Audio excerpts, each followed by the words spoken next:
La gare du Nord.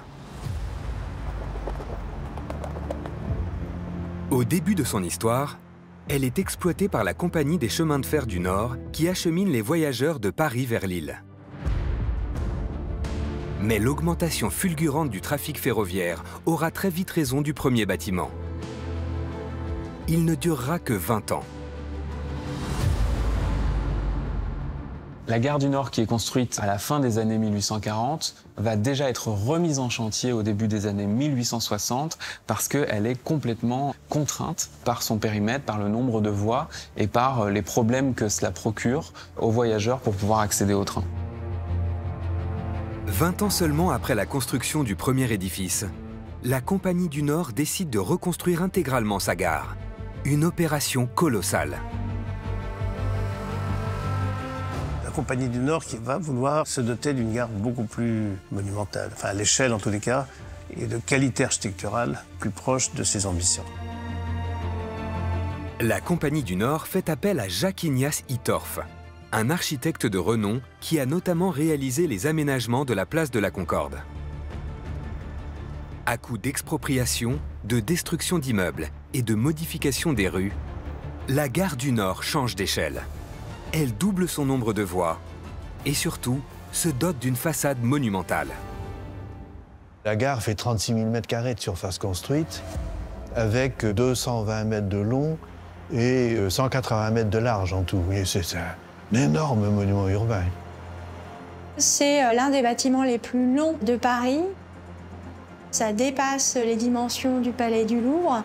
Ça dépasse également les dimensions de Notre-Dame de Paris. Sa façade ressemble à un arc de triomphe romain. C'est une sorte de grande tenture qui est en face de vous et qui vous en impose.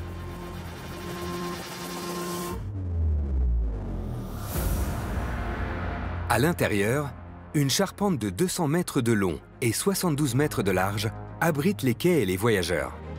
Elle est soutenue par 19 colonnes en fonte. Elles sont hautes de 38 mètres, l'équivalent d'un immeuble de 12 étages. Une hauteur considérable qui permet d'agrandir de manière spectaculaire le volume de cette halle, capable de contenir l'équivalent de la cathédrale Notre-Dame de Paris. Ces colonnes ont été fabriquées à Glasgow. Elles ont été fondues par la seule entreprise de l'époque capable de produire des colonnes dans ces dimensions et ont été acheminées sur le chantier par bateau en 3 morceaux. L'idée de ces colonnes en fonte, c'est qu'on peut réduire considérablement la dimension des piliers. Donc, ça permet à la vue de passer. L'idée est d'alléger au maximum ces points d'appui en les faisant les plus étroits possibles.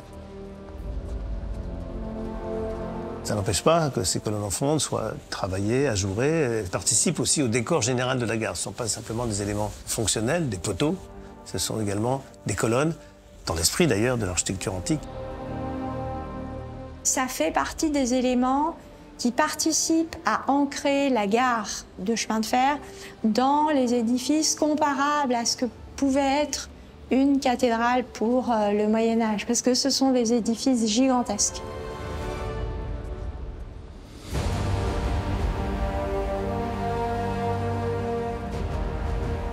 Aujourd'hui, en comptant le trafic ferroviaire, le RER et le métro, la gare du Nord, première gare d'Europe, accueille près de 300 millions de voyageurs par an, soit près de 5 fois la population française.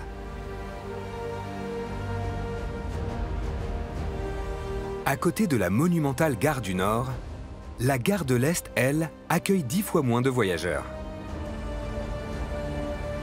Bien plus petite que sa voisine, elle a pourtant marqué l'histoire de son empreinte.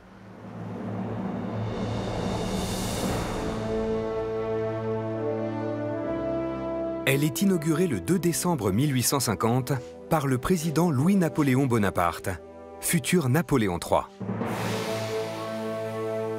À l'époque, elle se nomme l'embarcadère de Strasbourg. Cette gare, c'est à l'extérieur, une gare qui apparaît comme un palais. Elle impose un style qui va être une espèce de synthèse entre des critères industriels, parce qu'on reste quand même dans une gare, et une monumentalité de type néoclassique. C'est un mélange d'influences. Pour marquer la puissance de la compagnie, l'architecte place à son sommet une allégorie de Strasbourg, la principale ville que dessert la gare à l'époque. Les colonnades et les arcades font de cette gare un petit palais italien. Enfin, sa rosace et sa verrière font d'elle l'un des bâtiments les plus lumineux de son temps. C'est une gare qui est non seulement une vitrine commerciale pour les compagnies de chemin de fer, mais un monument véritablement parisien. C'est-à-dire qu'il va intégrer des éléments de la culture urbaine de Paris. L'idée, c'est véritablement de faire de la gare un monument emblématique. La gare de l'Est est tant admirée qu'elle sera copiée plus tard à Rome, à Vienne ou encore ici, à Budapest. Les gares de Paris s'imposent donc rapidement comme des références en matière d'architecture. Mais à peine 20 ans après le début de leur histoire, un événement va leur donner une place encore plus importante dans l'organisation de la capitale française.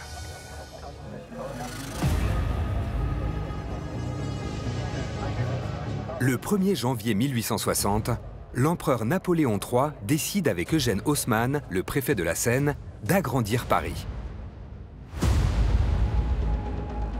L'enceinte dite des fermiers généraux, qui limite Paris et ses 12 arrondissements centraux, disparaît au profit de l'enceinte dite de Thiers. Paris double quasiment de superficie. C'est évidemment un événement tout à fait considérable dans l'histoire des Parisiens. C'est à cette occasion-là qu'un certain nombre de communes périphériques deviennent des quartiers de Paris. Belleville, Ménilmontant, La Chapelle. Les gares qui étaient vraiment aux confins de la ville se retrouvent désormais quasiment au milieu de la ville. Les gares, dans le dessin d'Haussmann, sont des points névralgiques parce que c'est de là d'où vont partir et arriver les grandes avenues qui sont au cœur même du projet de réaménagement de Paris sous le Second Empire. D'immenses travaux sont entrepris pour transformer Paris et rendre les gares plus accessibles. Haussmann dessine le boulevard Denain pour dégager la gare du Nord, ou encore le boulevard Montparnasse et la rue de Rennes pour atteindre la gare Montparnasse. Il prolonge enfin le boulevard de Strasbourg avec le boulevard de Sébastopol jusqu'à la Seine. Une percée de plus de 500 mètres. Enfin, il décide de relier les gares entre elles en créant une ligne circulaire appelée la Petite Ceinture.